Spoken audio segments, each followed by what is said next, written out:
So after the death of Adam, all the way up to 1,000 years, 10 centuries, as the Prophet Muhammad ﷺ said, people just worshipping one Lord, believing in one Lord. They believe in the oneness of Allah subhanahu wa ta'ala.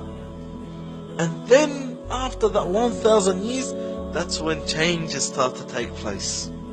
It became a big gap between Idris and the next prophet and messenger being sent. Few centuries, no prophet, no messenger. These prophets and messengers had very righteous, God-fearing, obedient followers. And when the prophet went, people start to look up to those followers. Respected followers, ulama, salihin, scholars, righteous people. People used to respect them. There were 5 very, very righteous individuals.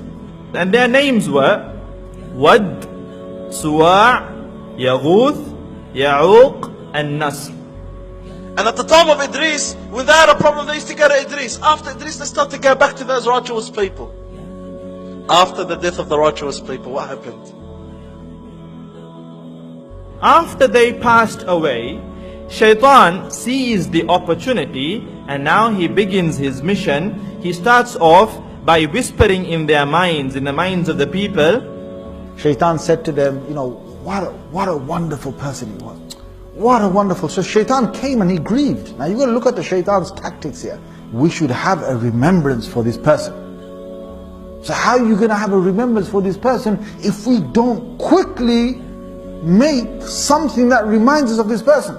Look, we need to do this. We need to remember good people like this and honor them. We need to do this. I've got a good idea for you. Why don't we get a rock? Just a rock. As it's simple.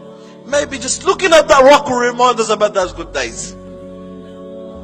So some people at that time, it's acceptable. There's nothing wrong and maybe a good thing.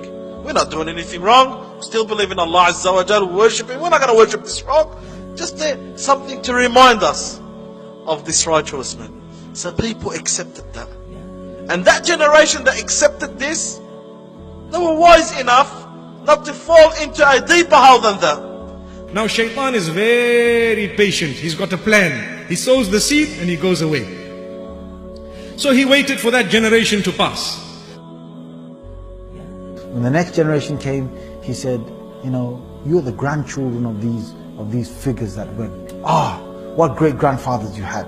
These pictures, what you should do, you should take them and we should honor them more. Respect them by carving out certain, stones out of the shape of these heads. So they start to design and make out of the dust and mud and make out of rocks figures of human beings. When that generation passed and people forgot why exactly they had made those statues, he went to the next generation and said, your forefathers, you don't know what they used to do. They used to worship these idols. These are statues. This is what brought them goodness. This rock is a symbol of wood. And this rock is a symbol of Suwa'. And this rock is a symbol of Yaghuth. He said, whenever they saw these idols, they worshipped the idols, so they became good people and goodness came in their direction.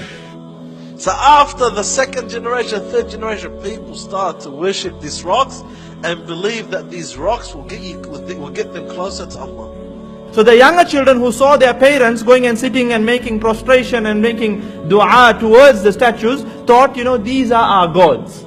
These are our gods, and they started to finally worship the statues.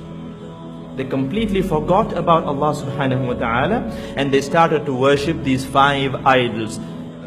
And that's how the shirk started to spread, and the shirk took over the world. Now this was the point when Allah subhanahu wa ta'ala sent down the first Rasul, Nuh alayhi salatu wasalam.